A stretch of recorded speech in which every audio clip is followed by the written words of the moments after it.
Mischke here, joining the GL world to pitch my new podcast, which now comes out twice a week, Wednesdays and Fridays. The show features an extraordinary array of exotic circus performers, forgotten Hollywood starlets, reclusive Fortune 500 CEOs, professional taxidermists. Wait a minute, that's a different promo. Where's the promo for GLers? Here it is. Let's try this again. Mischke here, pitching my new podcast. We're out of time? Could I do it again? What can 160 years of experience teach you about the future? When it comes to protecting what matters, Pacific Life provides life insurance, retirement income, and employee benefits for people and businesses building a more confident tomorrow. Strategies rooted in strength and backed by experience. Ask a financial professional how Pacific Life can help you today. Pacific Life Insurance Company, Omaha, Nebraska, and in New York. Pacific Life and Annuity, Phoenix, Arizona. Well, I am absolutely ready to do another show. I am fired up and I'm geared up. I'm psyched up and I'm pumped up to do another show. Can you feel it? My name's Mischke.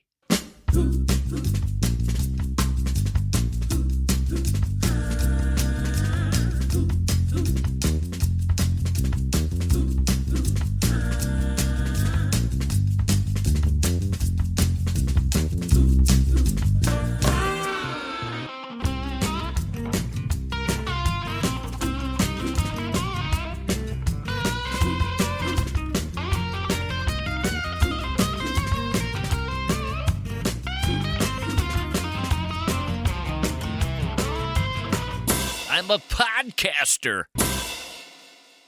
I remember when I was a little kid, my dad saying to me, "You're probably going to be a podcaster when you get older." I said, "Dad, you have no idea what a podcaster is." And he hit me pretty hard that afternoon. It left a mark. But it didn't change the fact that Dad had no idea what he was talking about. I said, "Look up the word podcast in a dictionary, Dad. See if you find anything. There's nothing there." Well, he hit me again. Harder this time. I was in an induced coma for over a month. Well, Christmas will be here soon, won't it? It's that time of year. It's called the most wonderful time of the year. That's what they call it. I've heard it in song. It's the most wonderful time of the year. That's what they say. But any time I bring this up, there will be some killjoy in the room who will say to me, "Well, Mischke, it's also when suicide rates are at their highest, so it ain't that great a time of year for everyone. While you're smiling around those glowing embers with your hot toddy, looking at the falling snow outside the window, sipping in the lovely glow of your little Christmas tree, people out there are leaping off buildings, tying a rope to ceiling pipes in their basements, or starting their cars inside their garages and breathing their last in the driver's seat next to a goodbye note." Boy, I hate it when people respond to my most wonderful time of the year pitch with that stuff. Just brings me down. It's the most wonderful time of the year. When those killjoys do that to me, I fantasize about attending their wedding and giving a toast at the reception where I say, "While all you yahoos are smiling and dancing, people are starving in Botswana. Hope you're proud of yourselves, you sick, callous bastards." Oh, and all the happiness in the world to the newlyweds. You two look great. Here's something I want you people to know and to remember. The next time someone jumps on you for saying this is the most wonderful time of the year, you tell them this. Contrary to popular opinion, suicide rates are actually at their lowest point in the United States during the holidays. From Thanksgiving through New Year's, suicide rates are at the lowest point of the year in this country. The lowest point. Hello! you tell these people the average daily suicide rate peaks in late spring and summer. May, June, July, and August are the rough months for suicides. That's when the rates skyrocket. Put that in your pipe and smoke it. You summer people think that others should be so happy in the warm months. They're not, no more than I am. I'm happy now. I'm a northerner. I'm a winter person. I'm from the land of snow, and I'm happy. That's the most wonderful time of the year. Many experts believe the reason this is the time of year with the lowest suicide rates is the increased social support and connectedness with family and friends. Well, doesn't that make sense? I also think it's the snow. Snow makes you happy. So people, don't kick yourself for being joyful and feeling serenity and peace this time of year. Know that this time of year helps others feel that way as well. My favorite Christmas carol is Silver Bells because it captures my life growing up in the city. There's country Christmas songs and city Christmas songs, and I grew up in the city. And when they say in Silver Bells, city sidewalks, busy sidewalks, dressed in holiday style, in the air there's a feeling of Christmas, children laughing, people passing, meeting smile after smile, and on every street corner you hear silver bells. Silver bells, it's Christmas time in the city. Ring-a-ling, hear 'em sing. Soon it will be Christmas Day. That captures life in the city when I was growing up. Life in December in the city. That's what it felt like. The sidewalks were busy. They were dressed in holiday style. In the air there was that feeling. Children were laughing. People were passing, smiling, wishing each other well. And on the street corners, you could hear the sounds of Christmas. Silver Bells captures it perfectly. Like so many songs, they just nailed the first verse. How many times in life do you find that the first verse really gets it? But the guys writing the song say, I gotta come up with a second verse. What am I gonna do? Well, in the case of Silver Bells, they phoned it in. Strings of street lights, even stoplights, blink a bright red and green as the shoppers rush home with their treasures, hear the snow crunch, see the kids bunch. This is Santa's big scene? Yeah, they struggled there. You don't have to go to the stop-and-go lights to find the Christmas feeling. I don't think people are looking at those stop-and-go lights and saying, hey, I kind of get the feeling looking at them. Don't you look at those things? It's kind of like Christmas when we're stopping here. Wow, it's green. Let's go. And as we go, let's feel it. Christmas time. Wait, that guy's running a red light. No, you could have removed the utilities from the song. Hear the snow crunch, see the kids bunch. Brutal line. How many people, come Christmas time, wake up in the morning and say, I think the kids are going to be bunching today.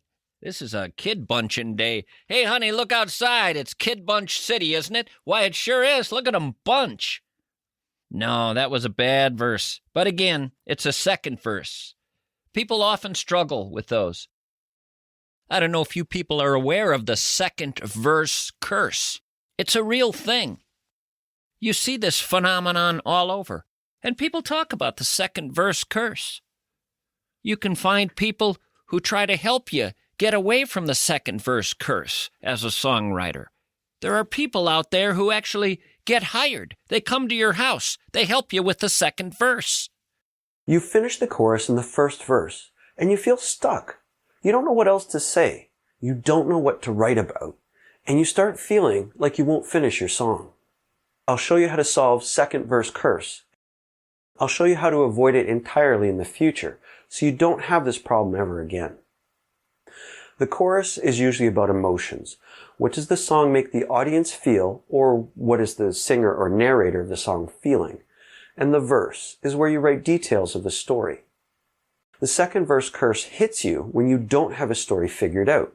You're just faking your way through, hoping to find some ideas that fall into place. Now, a lot of times, people who enjoy songs don't even care about going beyond the first verse. Take Twinkle, Twinkle, Little Star. Twinkle, twinkle, little star, how I wonder what you are. Up above the world so high, like a diamond in the sky. Twinkle, twinkle, little star, how I wonder what you are. I've heard that sung all of my life. I don't recall the second verse being sung by anyone ever. When the blazing sun is set and the grass with dew is wet, then you show your little light, twinkle, twinkle, all the night. Growing up, I would hear people sing, "Ba, ba, black sheep. Ba, ba, black sheep, have you any wool? Yes, sir, 3 bags full. 1 for the master, 1 for the dame, and 1 for the little boy who runs down the lane." I don't recall anybody moving to the second verse, which was, "Cluck, cluck, red hen, have you any eggs? Yes, sir, as many as your legs. 1 for your breakfast, 1 for your lunch. Come back tomorrow, and I'll have another bunch." There's that bunch word again. It's a favorite word of second verse people. They love the word bunch. Now, bunch was in the first verse of the Brady Bunch theme song. That's the way we all became the Brady Bunch. Suddenly, I'm very interested in the word bunch in American music. Sugar Pie Honey Bunch, the Four Tops. They were obsessed with that word as well. How about that song, Day-O, Day-O, beautiful bunch of a ripe banana, daylight to come and me want to go home. Beautiful bunch of a ripe banana, daylight to come and me want to go home. Carol and Mike and the Brady Bunch. Daylight come, we turn the television off. Anyway, back to Silver Bells. So Silver Bells was your city song with the bells, and your country song was Jingle Bells. Dashing through the snow, 1-horse open sleigh, over the hills you go, laughing all the way. The bells on the bobtails ring, and they make spirits bright, and it sure is fun to ride and sing a sleighing song at night. Yeah, they're riding around at night, they're enjoying themselves in the country, while in the city, it's a completely different scene. They got the silver bells going and a totally different vibe. There's no horse in the city Christmas. That's your country Christmas. That's your Jingle Bells Christmas. You get the country horse, too, with Thanksgiving. Over the river and through the woods to grandmother's house we go. The horse knows the way to carry the sleigh through the white and drifted snow. Now, to be fair, that was written by a woman in the mid-19th century, and she was talking about her childhood much earlier in that century. Everybody was getting around that way back then. By the way, in the original song, it's to grandfather's house we go. Why did they change it later to grandmother's house? Well, it was the general feeling that with old people, the guy dies, and the woman's stuck kind of hanging around. That's why they were going to grandma's house. She's alone. There weren't as many grandpas, but everybody could relate to grandma's house. So they changed it. But they never changed the horse to a car. Why? It would have got stuck. The white and drifted snow would have been too much for it. They could have gone with snowmobile, but it loses a little of the charm. By the way, that's a Thanksgiving song, and it was written in New England. And a lot of people say, hold on just a second. Is there that much snow at Thanksgiving in New England? Interestingly, the early 19th century had a mini ice age. This is true. You can look it up. there were a lot of rough early winters, season after season, in the early 19th century. So yeah, a lot of people dealt with winter weather at Thanksgiving time, even out east. I looked all that up. The Little Ice Age, which lasted to 1850, had widespread effects across North America. I'm not winging it here. In the 1973 TV special A Charlie Brown Thanksgiving, the characters ride in the back of Charlie's parents' station wagon to his grandmother's house, and they're singing Over the River and Through the Woods. And as they finish that song, Charlie Brown says, and I'm serious about this, there's one problem with that. My grandmother lives in a condominium. He actually says that. Charlie needed a city song. Out of the alley and down the street, to grandmother's house we go. My Chevrolet, it knows the way, and I'm doing a line of blow. Grandma lives in a dingy flat above the liquor store.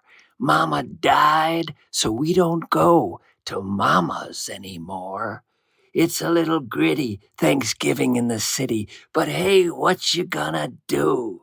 Grandma will get sick having too many cheese sticks and really bad beef stew, and there will be a fight at some point tonight, and the dinner will be charred.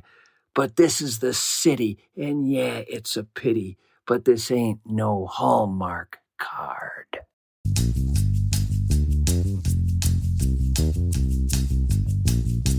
I've been doing ads for Bradshaw and Bryant for years. I've been trying to get people to understand that when it comes to personal injury attorneys, these are the best in the state. It's not just me who says this. They're recognized as such by their peers. They've won many awards. Now, I've traveled quite a bit, and I see these ridiculous billboards. Injured? ? And you look at the photo, and it's some guy who looks like he's a bartender at night and by day hangs a personal injury attorney shingle. It's just embarrassing. There are people who are true professionals in this field, the best at what they do.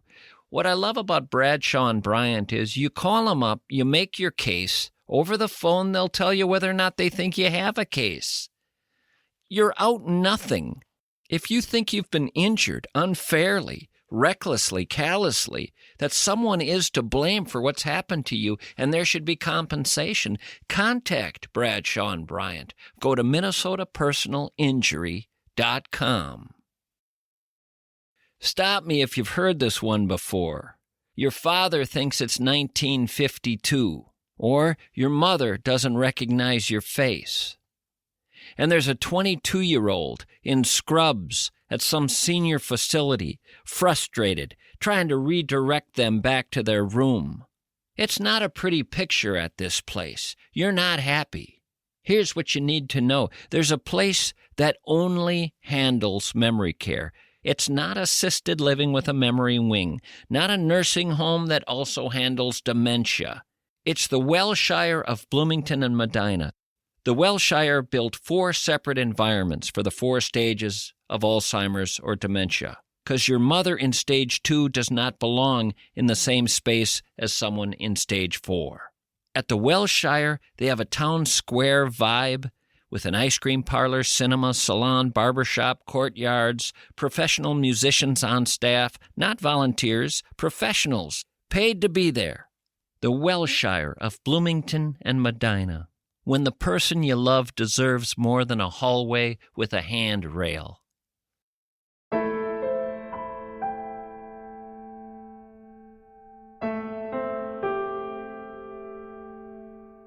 You guys ever hear the song The Marvelous Toy? When I was a kid, people would sing this tune. When I was just a wee little lad, full of health and joy, my father homeward came one night and gave to me a toy. A wonder to behold it was, with many colors bright, and the moment I laid eyes on it, it became my heart's delight. It went zip when it moved, pop when it stopped, whirr when it stood still. I never knew just what it was, and I guess I never will. Kid didn't know what the toy was. At the end of that song, the lyrics go, "The years have gone too quickly, it seems. I now have my own little boy, and yesterday I gave to him my marvelous little toy." His eyes nearly popped right out of his head, and he gave a squeal of glee. Neither one of us knows just what it is, but he loves it just like me, and it still goes zip when it moves, and bop when it stops, and whirr when it stands still. Neither one of us knows just what it is, and I guess we never will. I always thought when I was a kid that not knowing what it was seemed weird. What do you mean you don't know what it is? Didn't you say Dad brought the toy home one night? Well, he bought it at a store. What did it say it was on the package? What do you mean you don't know what it is? Why would Dad even buy the thing? And for a child to actually go his entire life without knowing ever what the thing is, having to endlessly answer questions when people ask, "What is that?" by saying, "I don't know. My dad got it for me, and he never told me what it was. He said he didn't know." What is that? What is that? What the is that? What is that? I don't even understand what I'm seeing. I have no idea what I'm seeing. Oh my God, what is that? Oh my God, what is that? What is that? What the hell is that? What the hell is that? Come over here and look at this deal. What is that? And then to get old and to become a father yourself and to have a child and give him that very same toy and still be unable to tell him what the devil that thing is. There was plenty of time in those years to find out what it is. Why didn't you find out? What is it, Dad? What is it? I have no idea, son. I have been trying to figure that out for years. Well, Dad, do you think it's safe to even play with? What with not knowing what the heck it is? So far, so good, son. I mean, that was my toy when I was a kid. I think you're going to be fine. Dad, here's a question for you. If you have no idea what this thing is, how do you even know it's a toy?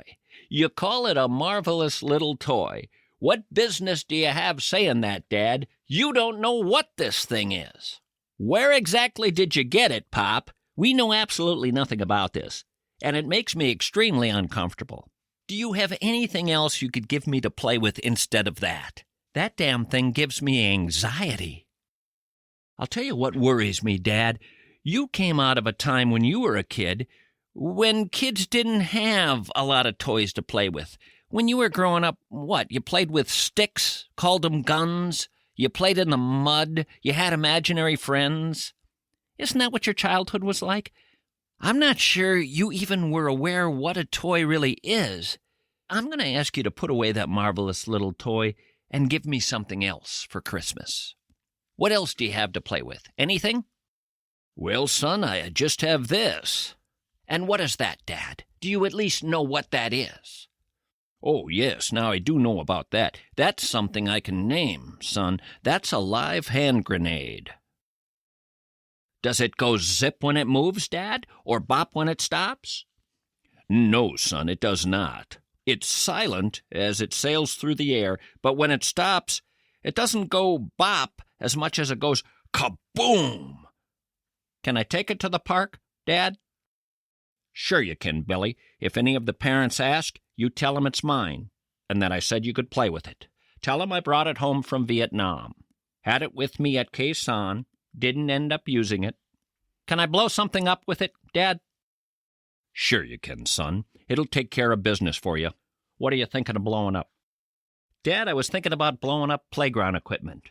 Do it, son. It'll take care of the playground equipment. We used to blow up the playground equipment of the Viet Cong. The lieutenant said we take away their fun, they'll wave a white flag. Just make sure the other kids are behind you when you toss that thing, okay? Pull the pin and then throw it like a baseball. It didn't go zip when it flew, nor bop when it stopped. It simply went kaboom. The police were called, and now I'm in a juvenile detention room.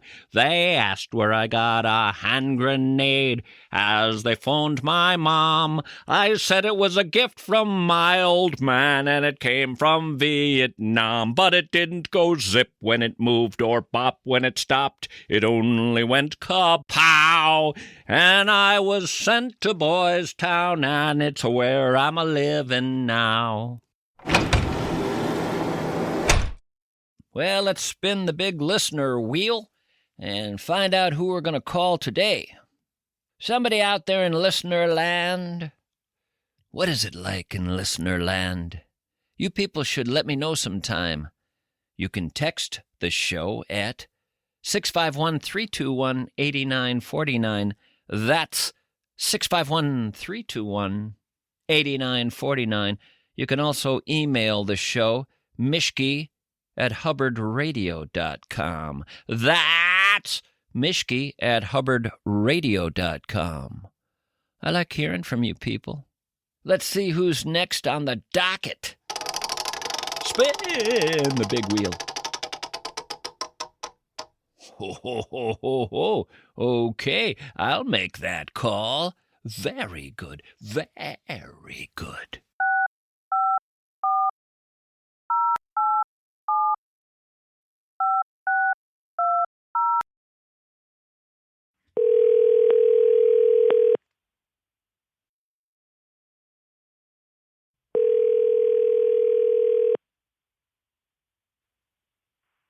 Hello, Brian speaking. Sarge? Yes. Mischke here. Hey, Mischke, how you doing? Doing all right. What are you up to? Well, I'll tell you what, it's my wife's 50th birthday today, so I'm at Exit Wall. 50 years? Yeah, it's 50 years old. Holy buckets. I got two birthday people. I'm just confused as hell. Number one, the connection isn't great. Number two, is there a third party involved here? I hear another voice. And that is the cashier. It's her birthday, too. You want to wish her happy birthday? I'd like to speak with her, yes. Here. Hello? Hi, it's your birthday today? And this fella's wife is also 50 years old today?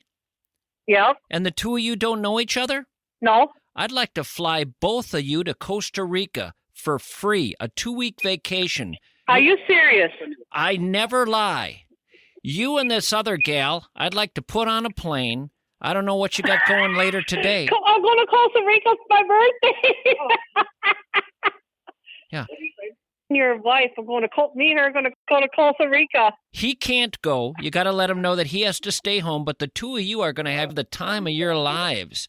Do you know anything about the young, handsome fellows down there in Costa Rica who offer their services to traveling gals looking for a good time? No. Oh, yeah. It's quite something. I'm going to pay for them as well. Okay, I'll let you go. Okay, I'll let you go, okay? You mean I'm letting you go? I'm letting you go to Costa Rica for free. Okay, I'll talk to you later. I don't want to go. Misty. She doesn't want to go. What happened between when she was so excited?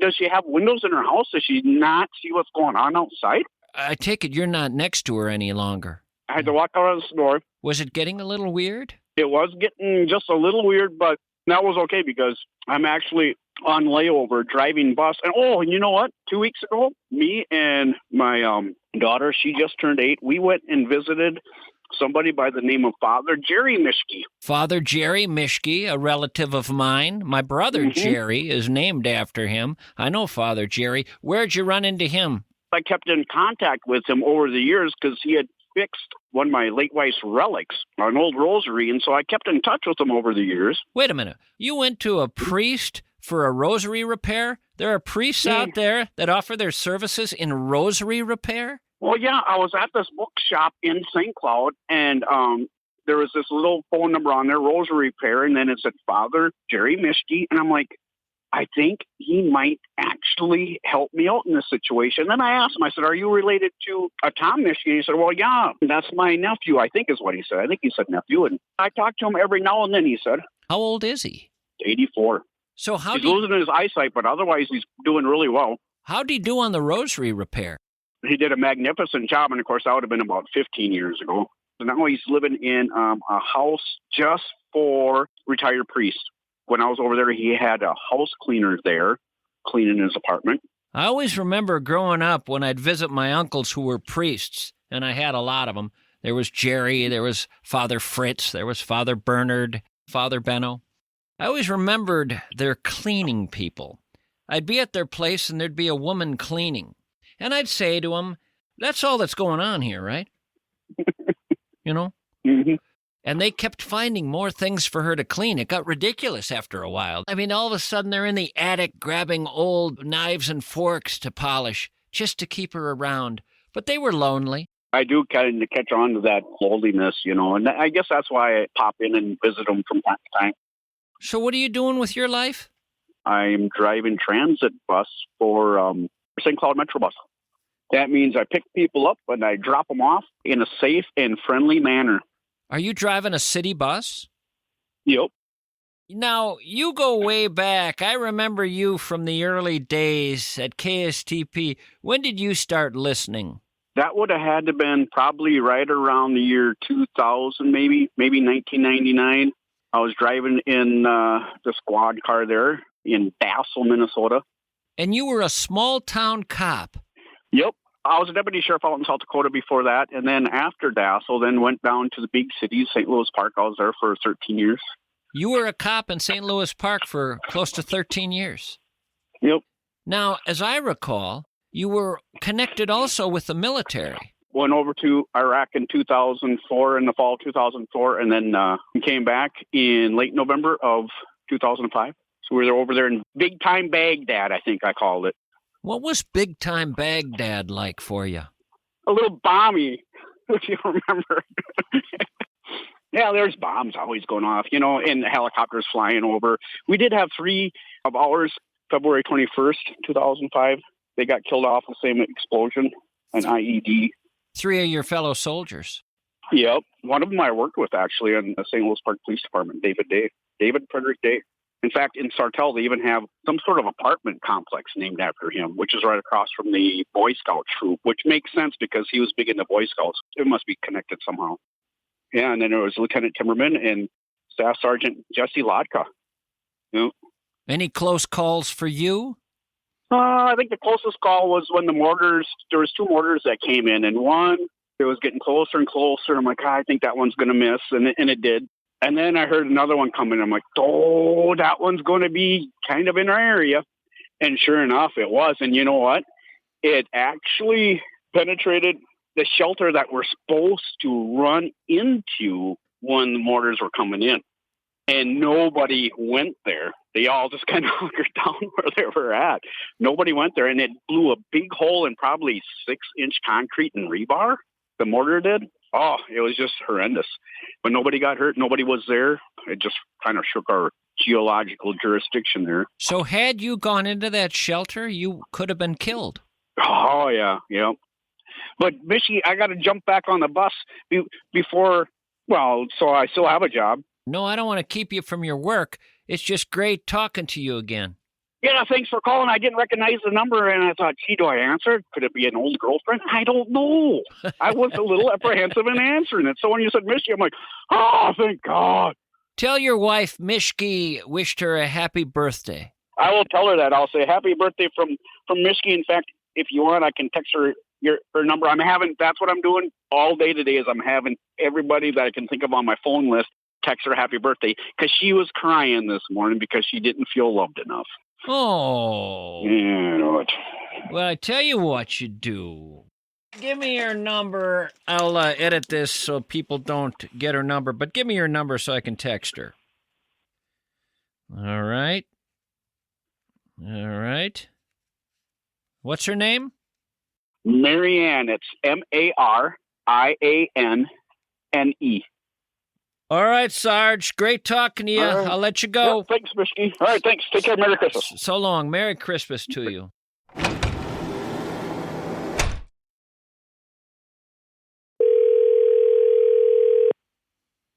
Hello. Happy birthday to you. Happy birthday to to you. Happy birthday, dear Marianne. Happy birthday to you. Thank you. I've been meaning to call you for 50 years. Finally got around to it. Okay. What you doing? Just relaxing here with Stella. Relaxing with Stella. Mm-hmm. Stella, let me guess, is your hermit crab. No, she's the youngest daughter. Oh, how old is Stella? Yeah, she's 5. She's not yet going to school. You've got a 5-year-old. Boy, I wish I were you. Man, I want a 5-year-old. I used to have one of those. What's the greatest thing you're going to do on this, your 50th birthday? Just be happy that I reached my 50th birthday. Well, I spoke earlier with your husband, and he passed along your number. I just wanted to wish you a happy birthday. Thank you so much, Tom. You're very welcome. Have a wonderful day. Thank you. Maybe I'll talk to you again some other time. Yeah, that was great. Bye-bye. Bye-bye.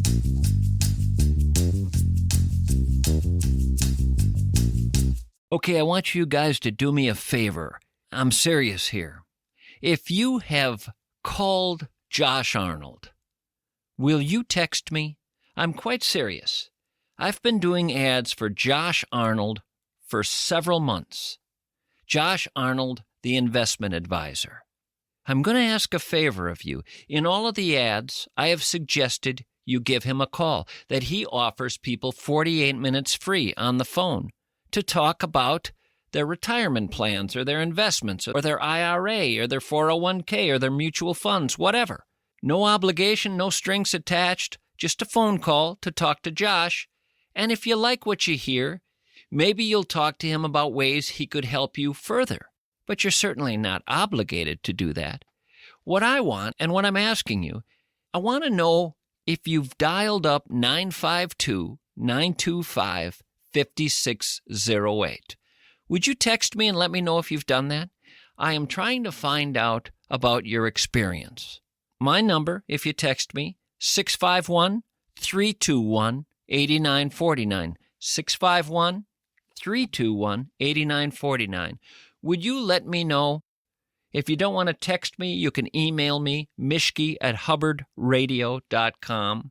But after a while of doing ads, I like to hear back from people about their experiences. So please text me. I've talked to you guys for a while now about MSP, Minneapolis-St. Paul Plumbing, Heating, and Air. I've let you know that my best pal, who I've been friends with since I was 7 years old, is a big shot over there, and I have delighted over the years in using all the hard-working people in the furnace area, the boiler area, the air conditioning area, the plumbing area. I'll tell you one thing my pal has done. He's made sure that all the people who work with him know how to arrive at your front door as a professional, as a warm-blooded, decent human being. That all the people who work for him have skills that are second to no one else in this industry. He wants his workers to impress you, not just get the job done, but have you saying to yourself, wow, that guy is something else.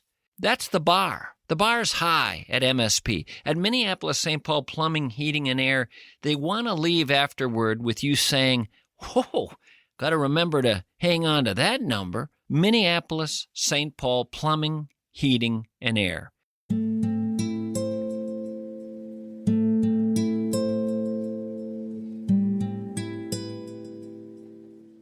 Folks, if you would like to get on the listener call list, I'd sure appreciate you adding your name. All you need to do is text me your first name, and I'll put you on the list. Obviously, I'll have your number from your text, so just shoot me your name and let me know you're open to a phone call. My listener list is dominated by men, and I understand women not wanting to give some strange guy their phone number. I get it. But I'm telling you, all I do is occasionally try you on the show to see if you're around. That's it. I'm not going to show up with Jehovah's Witness pamphlets or anything like that. I'm not going to try to sell you Amway products. If you want to be on the list, just text me a name. You can make up a first name. Of course, I'll take the fellas too, but I'm just saying there sure are a lot of guys on that list, and there sure aren't a lot of women. 651-321-8949. 651-321-8949. If you want to be on the list, man or woman or child. I like kids' numbers too. I like to call them. Art Linkletter said one time, kids say the darndest things. Boy, was he right. You folks remember Art Linkletter? He had a show where he just talked to kids. Very low-stress job. He was a happy man. Lived to be 127. That's what happens when you just talk to kids all the time. At one point in life, I wanted to do kids' radio. I've written a bunch of songs just for kids. Crazy, ridiculous songs. I've always wanted to record them and get them to the children. Test them out, see how the kids like them. I have a feeling they'd be appreciated. Very different from your average kids' songs. One song is called Smash an Egg on My Head, and I sing about wanting to have kids smash eggs on my head. Kids love that kind of stuff.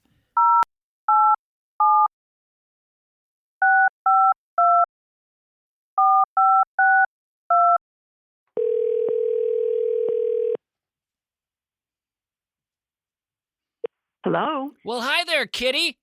Who am I speaking to, please? Mischke. I knew that. Oh, you had me fooled. There was a tone in your voice that suggested I was the last thing you wanted to hear. I can bring that back at any moment, so watch it. That's scary. So you kind of have those two different sides of your personality? For sure. I think of serial killers when I think of that. You don't run into a lot of female serial killers. I've made the mistake of finding out the differences between male and female serial killers. I've actually found research done at the University of Pennsylvania, and let's start with motives. For females, the most common motive is financial gain. For men, it's sexual gain. The ways in which they kill also differ. Women's primary means are poison, whereas men's are asphyxiation. Men are far more likely to target a stranger and to have stalked the victim. Women more likely to target somebody familiar to them. They tend to target the vulnerable, elderly people, ill people, or children. Well, now that's sick. I think you better keep an eye out. Females tend to have been married at least once. Males tend to be single. Males tend to have a high school education or less. Females tend to have some college or more in the way of education. There you go. Yeah. They know what they're doing, in other words. There is something for me more terrifying about a woman serial killer. I don't know why. I think it's the same thing that happens in horror movies when the evil force is a child. There's just something more twisted about that. Yeah, that's true. That's true. But the last thing I'm going to do is another serial killer show. Get me away from this topic, kitty. Well, the sad thing is it was my voice that inspired this. That's what worries me more than anything that we're talking about here, was that my voice that made you think of a serial killer. It wasn't just the voice. It was the voice and then you admitting to these two different sides of your personality. And when I thought of that and put that together with your voice, I did think that was the voice of a killer. Yeah. And I'm going to have to use that more often. Like maybe when people call me for surveys and such, I'm going to bring out my serial killer voice. Yeah, it would be fun just if you're getting any kind of random calls to just ask them, would you like to hear my serial killer voice? Hell yeah, I want to hear your serial killer voice. And could I have your number to hear it again later tonight? It's funny because my husband sells, God, now this is a whole nother topic for another show of yours, but Italian funeral home equipment. Italian funeral home equipment. It's the latest and greatest thing, and he's got a partner, and they're selling it together, and they're just having an absolute blast doing it. These stretchers that go up and down like magic, and oh my God, there's all these things. And one of their products now is a portable morgue. And I said, you guys are missing a huge market here with not sending these things out to serial killers, because you have body bags, you've got the portable morgue. What better market do you have? And so they came up with the idea that if they did market it to serial killers, their loyalty program would just be fantastic for these guys. All I want to know is why Italian? Are they the go-to people now for this stuff? Evidently they are. I don't want to slur anyone, but they do have a history, I guess, of hiding bodies and such. I never even put that together. Portable morgue, the big advantage there is what again? It's portable. It's kind of inflatable. And if inflatable? It sounds like it's for kids' parties. Instead of the bouncy house, kids, line up. We have a new thing we're going to try. I think it's sadly designed for disastrous things that happen. Sure. So the items were the stretcher that rises up and down and the portable morgue. Anything else? Body bags. Oh, body bags. I don't know what's so great about these particular body bags. I haven't heard the pitch on that. I bet the smaller ones you can use for leftover pasta and just store it in the fridge. Body bags. These guys, they just have the right idea because they're just not taking it seriously, and funeral profession is historically just so stuffy, and, they're just having fun. Just to have body bags and fun in the same sentence excites me.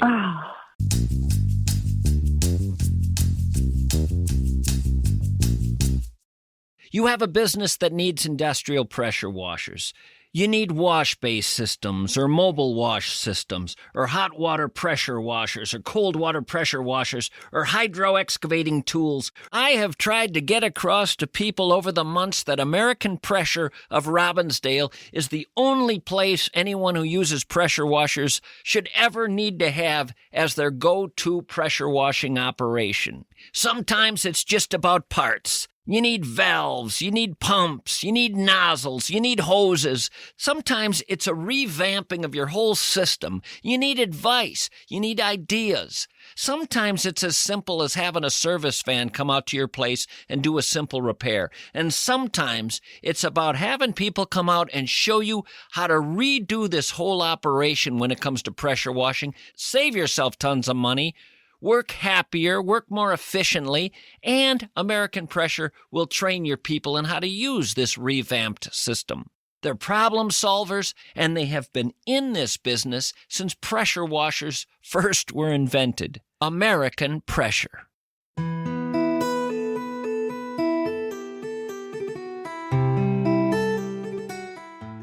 You know what I flashed on when we were talking about this? I was flashing on cremation.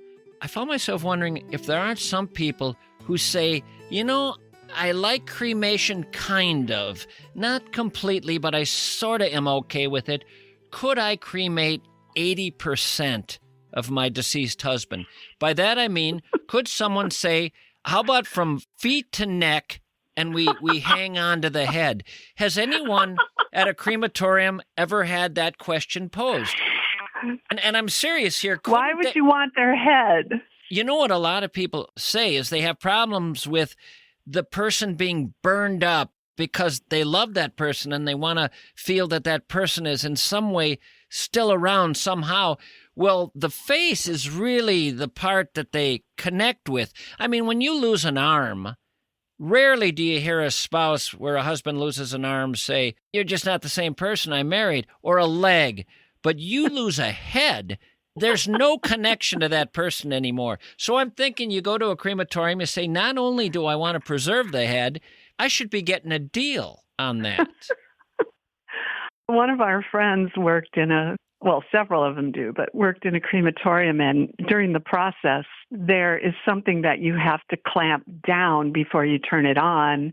And he didn't clamp that down properly, and it flew off, and the ashes went all over the room that he was in. There's a long story about how he had to clean that up and make it look like nothing had happened, but the punchline is the guy originally had died in a fire. What if you do die in a fire, And at the funeral home, they say, you could do cremation. And the family says, no, we're against that. Dude, he's already cremated. You can't charge me to do it again. Well, there's another good point. People who die in house fires, are you able to say, can I just take the ashes that are there? That's kind of like being able to dress a deer on the side of the road that's dead without having to go through the process of getting a hunting license. We're bordering on offensive now, I think. We are bordering, but as someone said once, many years ago, a wise man, if you don't risk going too far, you will never go far enough. And that is the rule in any kind of humor. Otherwise, you end up with this bland vanilla humor. You got to walk it up to the line. You just have to make sure you don't go over. And of course, we all know comedians where we've seen them go over, and there's a little bit of that went a little far there. But right up until that point, they were killing it, just killing it. Exactly. We were too, just a little while ago. We were there. Before we were talking about heads being saved. Well, you just hope the people most offended turned this off long ago. And let's face it, they probably don't listen to me anyway. What are you doing with yourself these days? Well, we're going to go back to the death profession. I write obituaries. I've been doing that for probably 10 years, though. Is there a particular obituary that you have written that stands out in your mind as the most interesting and entertaining? Oh, wow. There's so many that are so meaningful. It's funny what happens with the interview questions that I ask.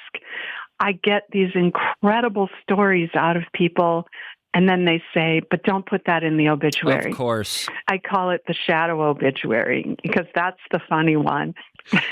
Well, I've delighted in visiting with you. I'm glad I finally got a hold of you, although I will say there's hardly anybody I've gotten a hold of that it wasn't several calls before they finally answered. And in some cases, there remain people I've been calling since March who still have not answered. Yeah. Well, I'm super glad you did, too, because I have to represent my gender on your podcast. I know there are other women that are fans of your show, and so I hope they get on your call list. I think the problem is the cell phones. If you have it turned off and it doesn't ring through, or I don't have you in my list. I don't know the number I'm calling you from. I always forget the station number here. What shows up? What is the number? 651-642-4100. There you go. If you see someone calling from 651-642-4100, that's old Mischke. And if you don't answer it when you see it's me, then I would really like it if you just text me and tell me you want to be off the list because you're never going to answer. And when you do answer, do not make your voice sound frightening. Don't scare poor Tommy. Don't scare poor Tommy unless you want to go down the road of some fun serial killer talk. I'm always up for it. It's all the way we make peace with the horror out there. We have fun with it. That's what Halloween's all about. Come on. Exactly. Yeah. Well, all right. You be well. Wonderful talking to you. Have yourself a Merry Christmas. Same to you, Tommy. So long. Thanks for calling. Bye-bye, right, kitty. Bye.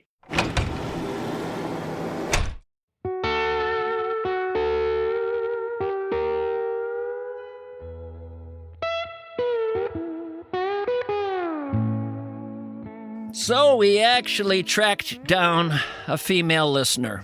They're rare, but they're out there. It's like tracking down, I don't know, well, when they first didn't believe the panda bear existed, they weren't sure there really was a panda bear. That's what it's like sometimes, trying to find a woman out there who listens to this show. So, again, get on the list, 651-321-8949.